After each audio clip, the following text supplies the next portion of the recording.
नमस्कार फ्रेंड्स, आपका एक बार फिर स्वागत है आज की नई वीडियो में।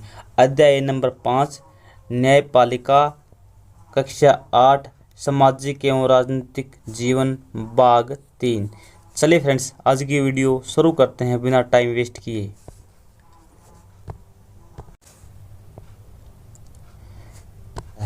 हमारे देश में कानून का शासन चलता है। इसका मतलब यह है कि सभी कानून सभी लोगों पर समान रूप से लागू होते हैं। जब किसी कानून का उल्लंघन किया जाता है तो एक निश्चित प्रक्रिया अपनाई जाती है। कानून के शासन लागू करने के लिए हमारे पास एक न्याय व्यवस्था है। इस व्यवस्था में बहुत सारी अदालतें हैं जहां नागरिक न्याय के लिए जा सकते हैं। सरकार का अंग होने के नाते न्यायपालिका भी भारतीय लोकतंत्र की व्यवस्था बनाए रखने में अहम भूमिका निभाती है। यह इस भूमिका को केवल इसीलिए निभा पाती है क्योंकि यह स्वतंत्र है, यानी इस पर किसी का कोई दबाव नहीं होता, बिल्कुल आज़ाद होती है न्यायपालिका। स्वतंत्र न्यायपालिका का क्या मतलब होता है? क्या आपके आसपास की अदालत और नई दिल्ली में स्थित सर्वोच्च न्यायालय का कोई संबंध है? इस अध्याय में हम इन सब सवालों को पढ़ेंगे। देख लीजिए, ये सुप्रीम कोर्ट या सर्वोच्च न्यायालय दिखाया गया दिल्ली में है। जो न्यायपालिका की भूमिका, राज्यों के बीच जो नदी के पानी की बंटवारे का फैसला देती है, कौन? न्यायालय देता है। विद्यार्थियों की स्कूल में पिटाई करनी है या नहीं शिक्षकों द्वारा, ये फैसला कौन देती है? न्यायालय देता है। वे किसी अपराध के लिए लोगों को सजा देते हैं, ये काम कौन करता है? न्यायालय करता है। न्यायालय के कामों को बांटा। न्यायालय के काम कौन से हैं? विवादों का निपटारा करना, न्यायिक समीक्षा। न्यायिक व्यवस्था, नागरिक और वह सरकार, दो राज्यों, केंद्र व राज्य सरकारों के बीच पैदा होने वाले विवादों की क्रियाविधि का मुहैया कौन करती है? निपटारा कौन करती है? न्यायालय करता है। यानी नागरिकों के बीच हो, नागरिक व सरकार के बीच में कोई बात के लिए तकरार हो जाए, या दो राज्यों के बीच या केंद्र या राज्य के बीच कोई झगड़ा हो, तो इसका निपटारा कौन करता है? न्यायालय करता है। न्यायिक समीक्षा, संविधान की व्याख्या का और संविधान की रक्षा का मुख्य अधिकार किसके पास है? न्यायालय के पास है। इस नाते यदि न्यायपालिका को ऐसा लगता है कि संसद द्वारा पारित किया गया कानून संविधान के आधारभूत ढांचे का उल्लंघन करता है तो उसको क्या कर सकती है? न्यायालय रद्द कर सकती है। इसे बोलते हैं न्यायिक समीक्षा। कानून की रक्षा कौन करता है और मौलिक अधिकारों का रक्षा और लागू कौन करता है? न्यायालय करता है। अगर देश के किसी नागरिक को ऐसा लगता है कि उसके मौलिक अधिकारों का उल्लंघन हुआ है तो सर्वोच्च न्यायालय या उस न्यायालय में वो व्यक्ति जा सकता है। कक्षा 7 की किताब में हमने पढ़ा था कि जो एक शेख हाकिम है वो गिर जाता है ट्रेन से और घायल हो जाता है। कई अस्पताल, सरकारी अस्पताल उसको इलाज करने से मना कर देते हैं, उसकी हालत ख़राब हो जाती है। बाद में हकीम ने सर्वोच्च न्यायालय में अपील लगाई और सर्वोच्च न्यायालय ने जब फैसला सुनाया कि संविधान के अनुच्छेद 21 को याद रखेंगे, इसमें प्रत्येक नागरिक को जीवन का अधिकार है। प्रत्येक नागरिक को जीवन का अधिकार है, मौलिक अधिकारों में आता है ये। इसमें स्वास्थ्य का अधिकार भी शामिल है। स्वास्थ्य का अधिकार, स्वच्छ पीने का पानी, खाना पीना, रहना, सब के सब क्या आते हैं? तो जीने, हमारी ज़िंदगी से संबंधित, जीवन से संबंधित जो बातें हैं सब इसमें इंक्लूड हैं और मौलिक अधिकार है ये। फलस्वरूप सर्वोच्च न्यायालय ने पश्चिम बंगाल की सरकार को आदेश दिया कि अस्पतालों की लापरवाही के कारण हाकिम को जो नुकसान हुआ है उसको मुआवजा दिया जाए, और आदेश दिया गया कि जो प्राथमिक स्वास्थ्य व्यवस्था है उसकी रूपरेखा तैयार की जाए और आपात स्थितियों में रोगी का इलाज किया जाए। क्या दिखाया गया? चित्र दिखाया गया है। चलिए हम सर्वोच्च न्यायालय के बारे में पढ़ते हैं। इसकी स्थापना 26 जनवरी 1950 को हुई थी। हमारे देश इसी दिन गणतंत्र हुआ था। अपने पूर्ववर्ती पुराना नाम क्या था? Federal court of India. किसका? सर्वोच्च न्यायालय का। याद रखेंगे 1937 से 1949 तक यही नाम रहा था। की भांति यह न्यायालय भी पहले कहाँ था? हमारा जो न्यायालय है सर्वोच्च न्यायालय पहले कहाँ था? संसद भवन के भीतर था। कहाँ था? संसद भवन के भीतर था। अंग्रेजों ने वहीं पर स्थापित किया था। चैम्बर ऑफ प्रिंसेस में, कहाँ पर, चैम्बर ऑफ प्रिंसेस में, याद रखेंगे। इसे 1958 में इस इमारत में स्थानांतरित किया गया, यानी 1958 तक ये हमारा सर्वोच्च न्यायालय है कहाँ पर है, संसद भवन के भीतर ही रहा, चैम्बर ऑफ प्रिंसेस में। 1958 में से जहाँ पर आज है यहाँ पर लाया गया।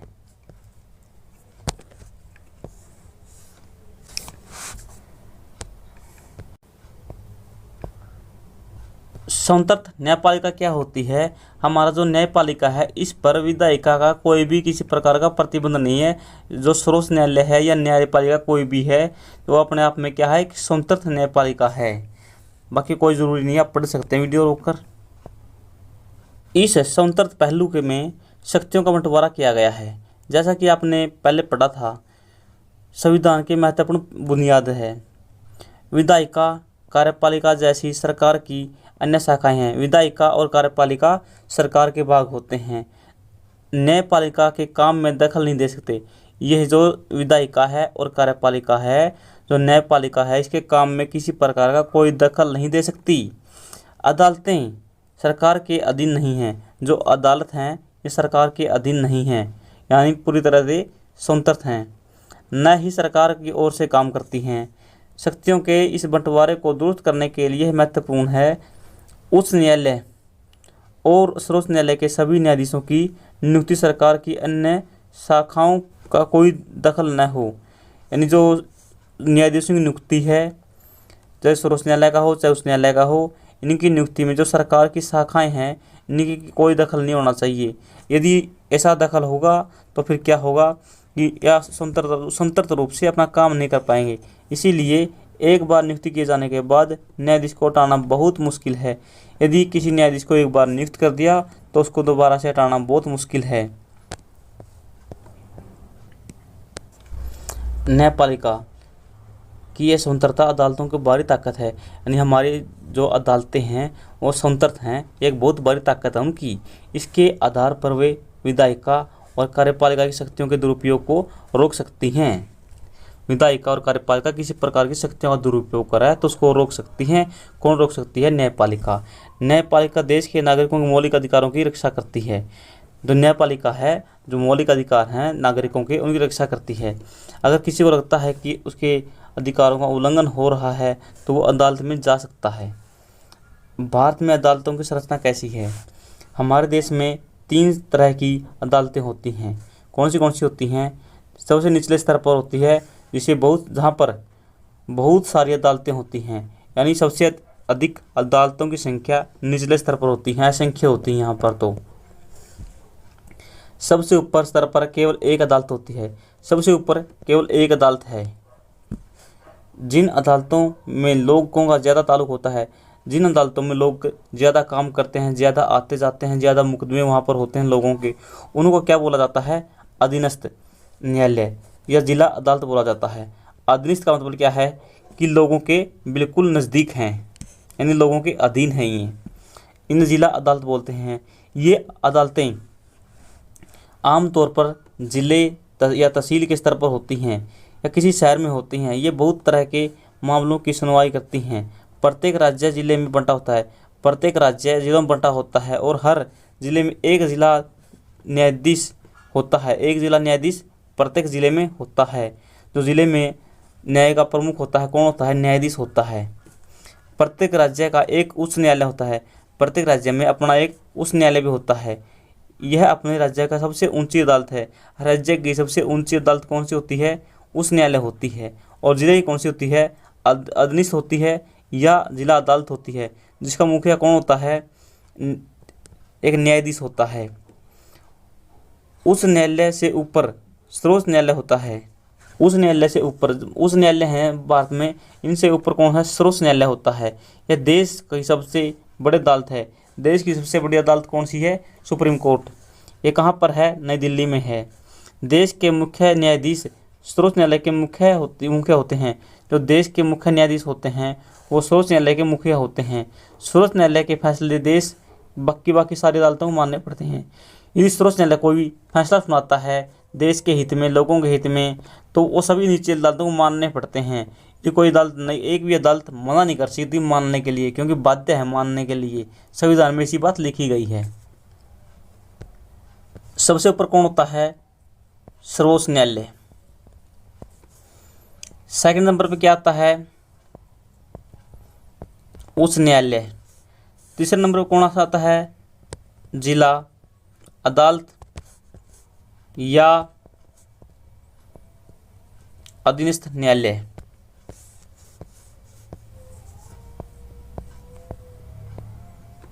उच्च न्यायालयों की स्थापना सबसे पहले कब की गई थी? उसकी है यहाँ पर सर्वोच्च नहीं है, उच्च न्यायालय है, याद रखेंगे।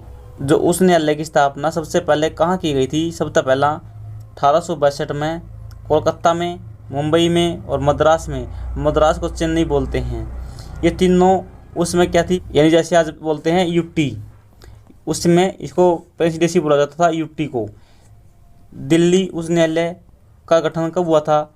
जो दिल्ली उच्च न्यायालय है इसका गठन 1966 में हुआ था, जब हरियाणा पंजाब अलग अलग हुए थे 1966 में। उसी समय दिल्ली के उच्च न्यायालय का, दिल्ली में एक उच्च न्यायालय है खुद की दिल्ली का गठन 1966 में हुआ था। आज देश भर में 25 उच्च न्यायालय हैं। हमारे देश में आज कुल कितने उच्च न्यायालय हैं? 25 उच्च न्यायालय हैं, याद रखेंगे। लेकिन दिल्ली वाला कब बना था? 1966 में बना था। लेकिन यदि आपको सुप्रीम कोर्ट पूछा जाए कब बना था, तो सुप्रीम कोर्ट 1950 में बना था। कहाँ पर? वो भी दिल्ली में है, लेकिन वो सुप्रीम कोर्ट है, ये दिल्ली का उच्च न्यायालय है। इस प्रकार हरियाणा पंजाब का एक उच्च न्यायालय 1966 में बना था। इसी प्रकार से दिल्ली का उच्च न्यायालय भी 1966 में बना था। बहुत सारे राज्यों के अपने उच्च न्यायालय हैं, जबकि पंजाब और हरियाणा का एक साझा उच्च न्यायालय है चंडीगढ़ में। पंजाब हरियाणा का उच्च न्यायालय कहाँ पर है? चंडीगढ़ में। दूसरी तरफ 4 राज्यों के, 4 पूर्वोत्तर राज्य हैं, उनके भी एक के स्थान पर हैं जो उच्च न्यायालय है। कहाँ कहाँ पर है देख लीजिए। 4 राज्यों के, 4 जो पूर्वोत्तर राज्य हैं, दूसरी तरफ 4 जो पूर्वोत्तर राज्य हैं उनके एक ही स्थान पर है। क्या है एक ही स्थान पर? उच्च न्यायालय। असम, नागालैंड, मिजोरम और अरुणाचल प्रदेश, इनको याद रखेंगे। इन्हीं सब का कहाँ पर है? गुवाहाटी में एक ही उच्च न्यायालय है।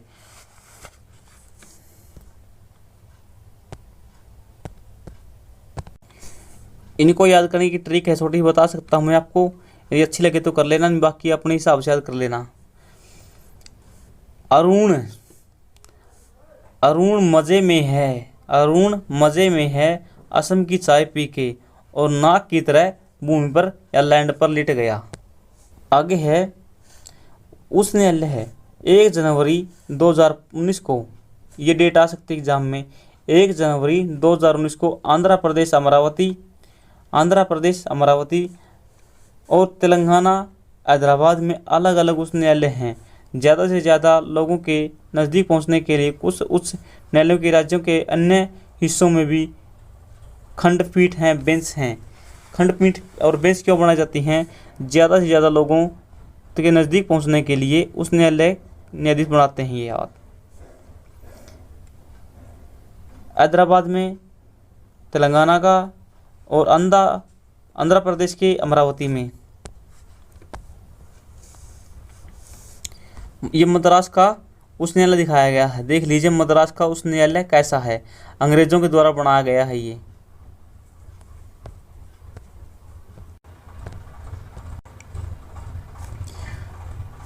क्या विभिन्न स्तरों के जो अदालतें हैं एक दूसरे से जुड़ी हुई हैं? बिल्कुल जुड़ी हुई हैं। जो अदालतें ऊपर से लेकर और नीचे तक सभी एक दूसरे से जुड़ी हुई हैं। भारत में हमारे पास एकीकृत न्याय व्यवस्था है। भारत में एकीकृत न्याय व्यवस्था है। इसका मतलब यह है कि ऊपरी अदालतों के फैसले निचली अदालतों को मानने पड़ते हैं। जो ऊपर की अदालतें हैं और जो नीचे की अदालतें हैं इनके मानने पड़ते हैं आपस में। इस एकीकरण को समझने के लिए अपील की व्यवस्था को देखा जा सकता है। एक अपील की व्यवस्था से देखा जा सकता है। अगर किसी व्यक्ति को ऐसा लगता है कि उसे निचली अदालत द्वारा दिया गया फैसला सही नहीं है, यदि किसी व्यक्ति को लगता है कि जो उसको फैसला मिला है, जो न्याय मिला है वो सही नहीं है, तो ऊपर की अदालतों में जा सकता है। यह बात यहाँ पर कही गई है। अपील की व्यवस्था समझने के लिए आइए एक मुकदमे पर विचार करते हैं। एक मुकदमा है उस पर विचार करते हैं। यह राज्य दिल्ली प्रशासन बनाम लक्ष्मण कुमार एवं अन्य का मुकदमा है। दिल्ली का लक्ष्मण का और कोई अन्य है, इनका मुकदमा है यूँ। निचली अदालत से लेकर ना सर्वोच्च न्यायालय तक लड़ा गया है, यानी नीचे से लेकर और सर्वोच्च न्यायालय तक लड़ा गया मुकदमा है ये। 1980 फरवरी में लक्ष्मण कुमार ने 20 वर्षीय सुधा गोयल को विवाह किया था। सुधा गोयल ने विवाह किया था अपनी पत्नी से। उसकी पत्नी को ये आग लगाकर मार देते हैं और निचली अदालत सबको बरी कर देती है, केवल एक को सजा सुनाती है। फिर ऊपरली अदालत में चले जाते हैं, फिर वहाँ पर सभी बरी हो जाते हैं। इस प्रकार की एक कहानी है, या आप वीडियो रोको इस कहानी को अच्छे से पढ़ सकते हैं। यानी निचली अदालत से लेकर ना ऊपर अदालत तक कैसे जा सकते हैं ये बताया गया इस कहानी में। बात है 1983 के नवंबर महीने में तीनों आरोपियों ने इस फैसले के उच्च न्यायालय में अपील दायर की। दोनों तरफ से वकीलों तरफ सुने के बाद उच्च न्यायालय ने फैसला दिया कि सुधा की मौत एक दुर्घटना थी, वह मिट्टी के तेल से जलने वाले स्टोव से जली है। अदालत ने लक्ष्मण, शकुंतला और सुभाष चंद्र तीनों को बरी कर दिया। शायद आपको कक्षा 7 सातवीं की कक्षा में महिला आंदोलन केंद्रित चित्रबंद याद होगा है। उसमें आपने पढ़ा था कि 1980 के दशक में वर्ग में महिला संगठन दहेज हत्याओं के खिलाफ आवाज़ उठा रहे थे। उन्हें इस बात का दुख था कि अदालतें इस तरह की घटनाओं में दोषियों को दंडित नहीं कर पा रही थी। उस न्यायालय के उपरोक्त फैसले ने जागरूक महिलाओं को काफ़ी परेशान कर दिया था। उन्हें कई धरने प्रदर्शन किए। उस न्यायालय के फैसले के खिलाफ सर्वोच्च न्यायालय में अपील लगाई गई। देख लीजिए, गुवाहाटी में किसका है न्यायालय है? मिजोरम का है आइजोल। आइजोल में है मिजोरम की एक बेंच है, लेकिन असली न्यायालय गुवाहाटी में है, लेकिन एक छोटी सी बेंच है कहाँ पर है? मिजोरम में है। इधर पटना कर्नाटक का दिखाया गया है उस न्यायालय, इधर पटना का दिखाया गया है, ऊपर मद्रास का दिखाया गया है। इधर ये सिक्किम का दिखाया गया। सिक्किम का कहाँ पर है? नामची में है। सिक्किम का जो जिला अदालत है कहाँ पर है? नामची में। अधीनस्थ न्यायालय को कई नामों से जाना जाता है। कौन से हैं?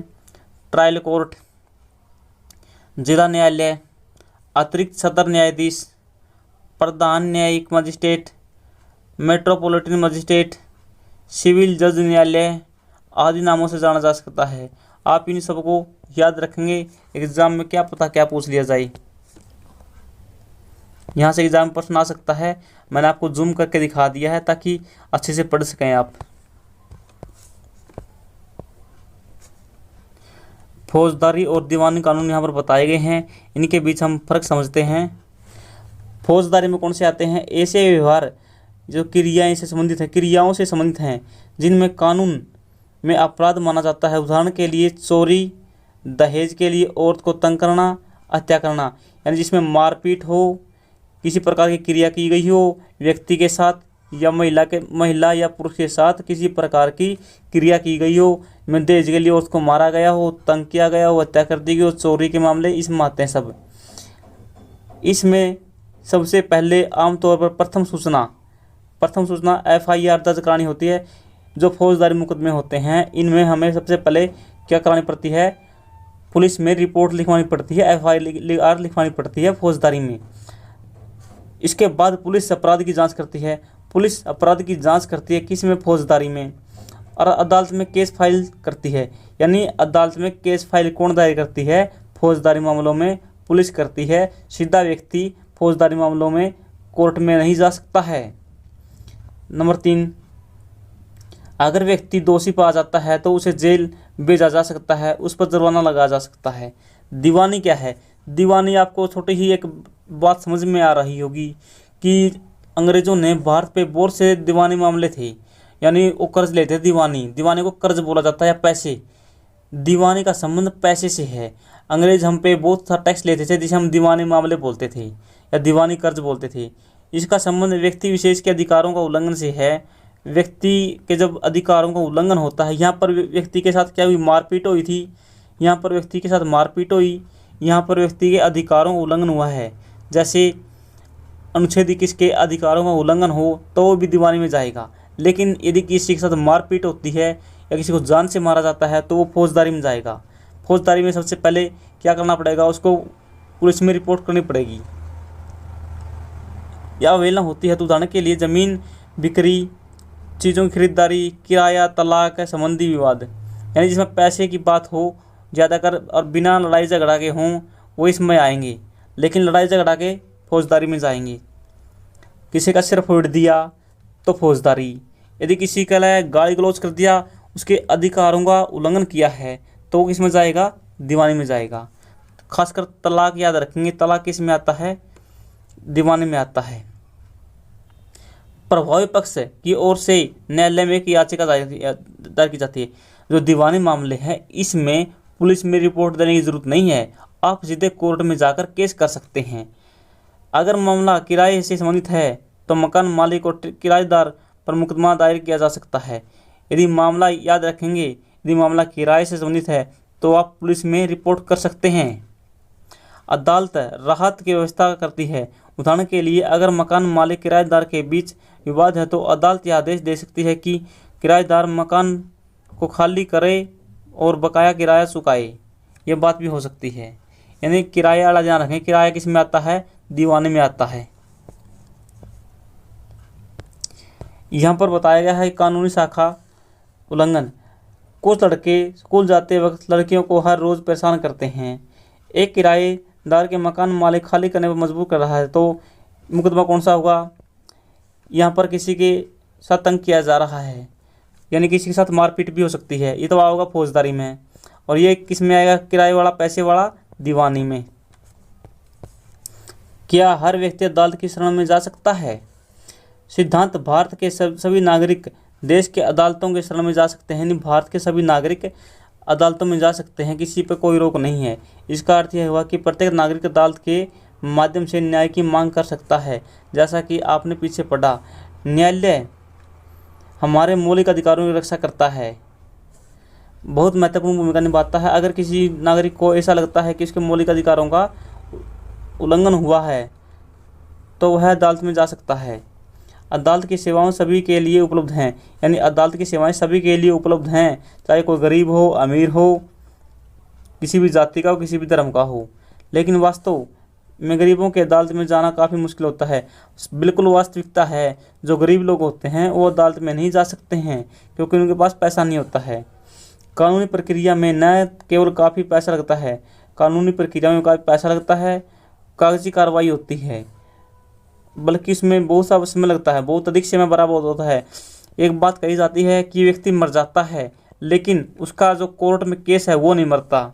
यदि अगर कोई गरीब आदमी पढ़ना लिखना नहीं जानता है, उसका पूरा परिवार दिहाड़ी मजदूरी चलाता है, तो अदालत में जाने और इंसाफ के बारे में उम्मीद कैसे मुश्किल है उसको। यानी गरीब और दिहाड़ीदार आदमी अदालत में नहीं जा सकता है।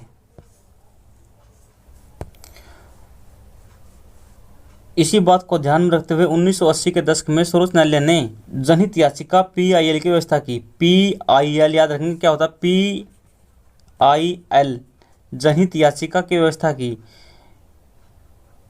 इस तरह सर्वोच्च न्यायालय ने न्याय तक जनता से ज़्यादा लोगों तक स्थापित करने के लिए प्रयास किए। सर्वोच्च न्यायालय ने प्रयास किए कि जो न्याय है, न्याय को अधिक से अधिक लोगों तक पहुंचाया जाए। न्यायालय ने किसी भी व्यक्ति या संस्था को ऐसे लोगों की ओर से जनहित याचिका दायर करने का अधिकार दिया जिनके अधिकारों का उल्लंघन हो रहा है। यह याचिका उस न्यायालय या सर्वोच्च न्यायालय में दायर की जा सकती है। न्यायालय ने कानूनी प्रक्रिया बेहद सरल बना दिया। अब सर्वोच्च न्यायालय या उस न्यायालय के नाम से पत्र या तार टेलीग्राम के माध्यम से भी जनहित याचिका दायर की जा सकती है। यदि कोई व्यक्ति कोर्ट में नहीं आ सकता तो वो व्यक्ति या उससे संबंधित कोई व्यक्ति जिसके अधिकारों का उल्लंघन हो रहा है तो वो अपनी जनहित याचिका यानी अपना कोर्ट में केस कर सकता है। एक पत्र के माध्यम से, एक टेलीग्राम के माध्यम से कर सकता है। ये बात यहाँ कही गई है। शुरुआती सालों में जनहित याचिका के माध्यम से बहुत सारे मुद्दों को न्यायालय तक लाया गया। शुरुआती सालों में बहुत सारे मुद्दे आए थे जनहित याचिका के द्वारा कोर्ट में। ये कोर्ट जनहित याचिका क्यों शुरू की गई थी, लोगों तक अधिक से अधिक न्याय पहुंचाने के लिए। बंधुआ मजदूरों को अमानवीय श्रम से मुक्ति दिलाना। बिहार में समाज सजा काटने के बाद भी रिहा नहीं किए गए कैदियों के करवाने की जनहित याचिका आई थी। यानी बंधुआ मजदूरों के बारे में बहुत सी जनहित याचिका आई थी और बिहार में बहुत सारे कैदियों ने अपनी सज़ा पूरी कर ली थी, लेकिन वहाँ का जो कोर्ट है उनको फिर भी नहीं छोड़ रहा था। इसके बारे में जनहित याचिका दायर की गई थी। कहाँ पर? सुप्रीम कोर्ट में। हम सुनते हैं कि ये जनहित याचिका है, और जनहित याचिका यही होती है कि पत्र के माध्यम से, टेलीग्राम के माध्यम से, और वर्तमान में तो फेसबुक, व्हाट्सएप और इंस्टाग्राम भी है, यहाँ से भी आप अपने, और ट्विटर से भी अपनी क्या लगा सकते हैं, जनहित याचिका दायर कर सकते हैं। और आप ईमेल के माध्यम से भी याचिका दायर कर सकते हैं। आज क्या आप जानते हैं कि सरकारी सहायता प्राप्त स्कूलों में बच्चों को दोपहर का भोजन मिड डे मील दिया जाता है? उसकी व्यवस्था भी एक जनहित याचिका के फलस्वरूप होती है।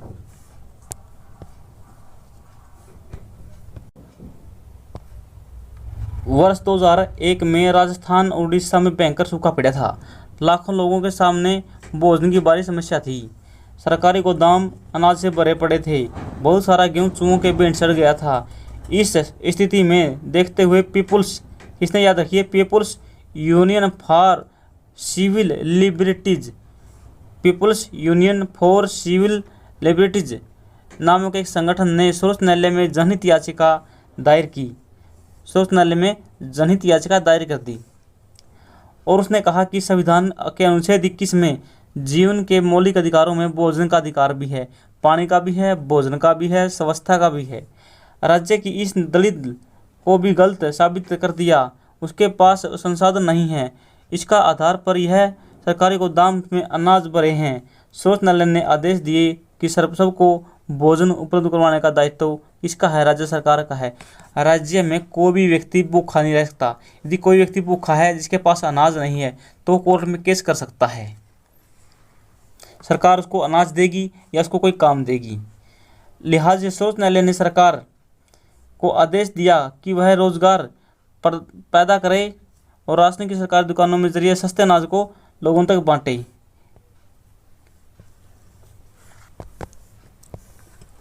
अनुच्छेद 21 जीवन का अधिकार है, भोजन का अधिकार है।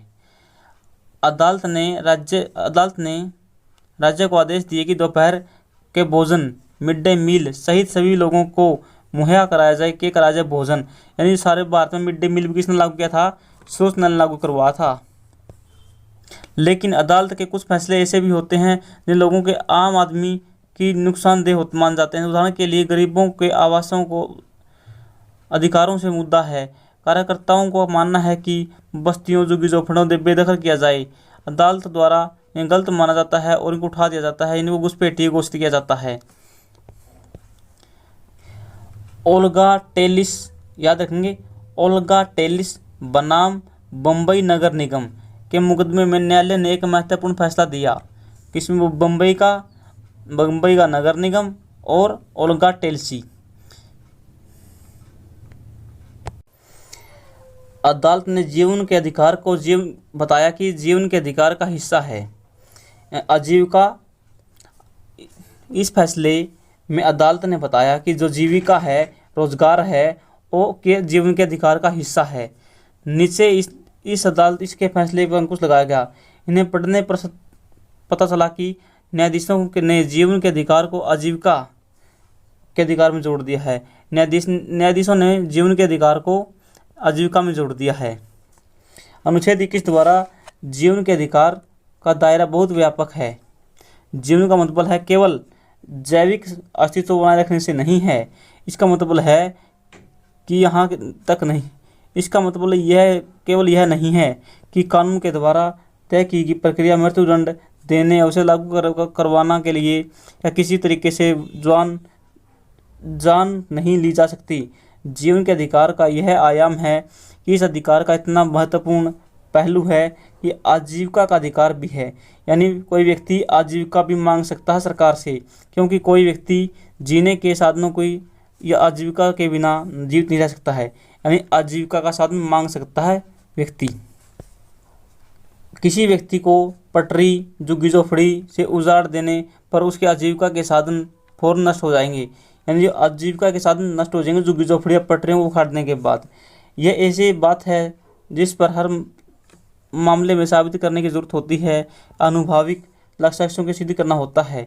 याचिकाकर्ता झुग्गी झोपड़ियों पटरियों पर रहते हैं क्योंकि वे शहर में छोटे मोटे काम धंधे में लगे रहते हैं। उनके पास रहने के लिए और जगह नहीं होती। वे अपने काम में करने की जगह से आसपास की पटरी पर रहते हैं।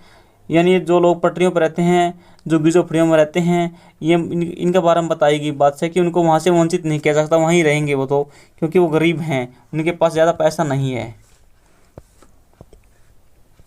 ये याद रखेंगे। 1985 ओल्गा टेलिस बनाम बम्बई नगर निगम का मुकदमा, एग्जाम में पूछा गया था एक बार। ओल्गा टेलिस बनाम बम्बई नगर निगम का मुकदमा कब चला था? 1985 में चला था। झुग्गियों वासियों को आजीविका को बचाने का प्रयास किया गया था इस मामले में। जो झुग्गी झोपड़ी वाले हैं, इनको बचाने का प्रयास किया गया था, इनकी जो आजीविका है उसको, किस मामले में? ओल्गा टेलिस बनाम बम्बई नगर निगम। न्याय तक आम लोगों की पहुंच को प्रभावित करने वाला एक मुद्दा यह है कि मुकदमे की सुनवाई में अदालतें कई साल लगा देती हैं, बिल्कुल बहुत लंबा समय लग जाता है। इस देरी को ध्यान में रखते हुए अक्सर यह कहा जाता है, इंसाफ में देरी यानी इंसाफ से कत्ल। इंसाफ में देरी, इंसाफ में कत्ल, इंसाफ में देरी, इंसाफ में कत्ल अदालतों के बारे में कहा जाता है ये बातें। यहाँ पर कुछ महिलाएं बैठी हैं, देख लीजिए। 22 मई 1987 को हसीमपुर में 43 मुसलमान मारे गए थे। याद रखेंगे, 43 मुसलमान 22 मई 1987 को मारे गए थे। कहाँ पर? हसीमपुरा में। पिछले 31 साल से न्याय के लिए संघर्ष कर रहे हैं। 31 साल हो गए, देख लीजिए, संघर्ष करें न्याय के लिए। मुकदमा शुरू होने में जो इतना विलंब हुआ, जिसके कारण सितंबर 2002 में सर्वोच्च न्यायालय ने यह मामला उत्तर प्रदेश से अदालत से स्थानांतरित करवा के ये मामला उत्तर प्रदेश ने अपने पास मंगवाया। हसीमपुरा कहाँ पर? उत्तर प्रदेश में है। ये मामला पहले उत्तर प्रदेश में चला, और फिर बाद में ये मामला जो कोर्ट कहाँ मंगवा लिया गया? दिल्ली में मंगवा लिया, दिल्ली कोर्ट करवा ली। इसमें प्रोविंशियल आर्म्ड कॉन्स्टेबलरी के 19 लोगों पर हत्या और अन्य आपराधिक मामलों के आरोप में मुकदमे चलाए थे। इस मुकदमे में 2007 तक केवल 3 गवाहों के बयान दर्ज किए गए थे। 31 अक्टूबर 2008 को दिल्ली उच्च न्यायालय में आरोपियों को दोषी ठहराया गया। देख लीजिए, 2018 में आरोपी ठहराया गया और 1987 की बात है। बहुत लंबा समय लगा। कहाँ 1987, कहाँ 2018।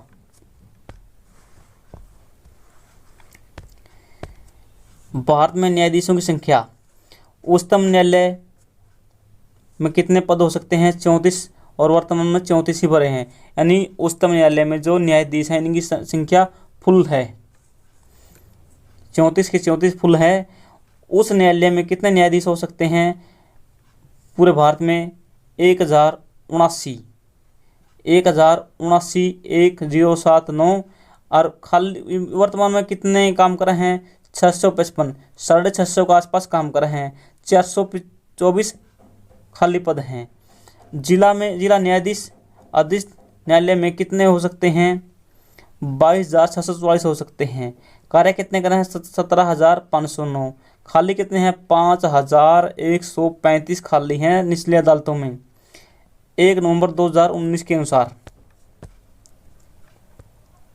एग्जाम में आएगा तो 1 नवंबर 2019 की स्थिति आएगी।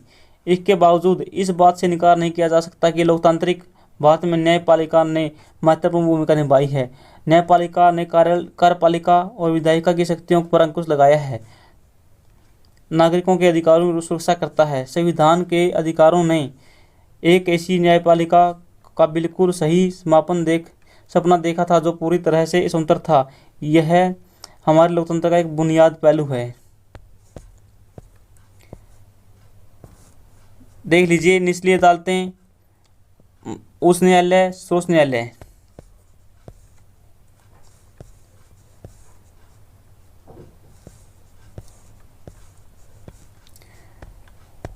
बरी करना क्या है? पीछे पढ़ा था हमने। जब अदालत किसी व्यक्ति को आरोपों से मुक्त कर देती है, आरोपों से मुक्त किसी व्यक्ति को बरी होना कहा जाता है। जिसके आधार पर उसे खिलाफ मुकदमा चलाया गया था, उसे बरी हो जाता है वो। अपील करना, निचली अदालत के फैसले के विरुद्ध जब कोई पक्ष पुनर्विचार के लिए यानी अपील पुनर्विचार के लिए ऊपरी अदालत में जाता है तो इसे अपील कहा जाता है। मुआवजा, किसी नुकसान या स्थिति की भरपाई को क्या कहा जाता है? मुआवजा कहा जाता है। बेदखली, अभी लोग जिस जमीन पर मकान पर रहते हैं यदि वहाँ से उनको हटा दिया जाए तो बेदखल हो जाता है। उल्लंघन किसी कानून को तोड़ने या मौलिक अधिकारों का हनन करने का उल्लंघन कहा जाता है। ये लेसन यहीं पर समाप्त होता है। आप सभी को जय हिंद, भारत माता की जय।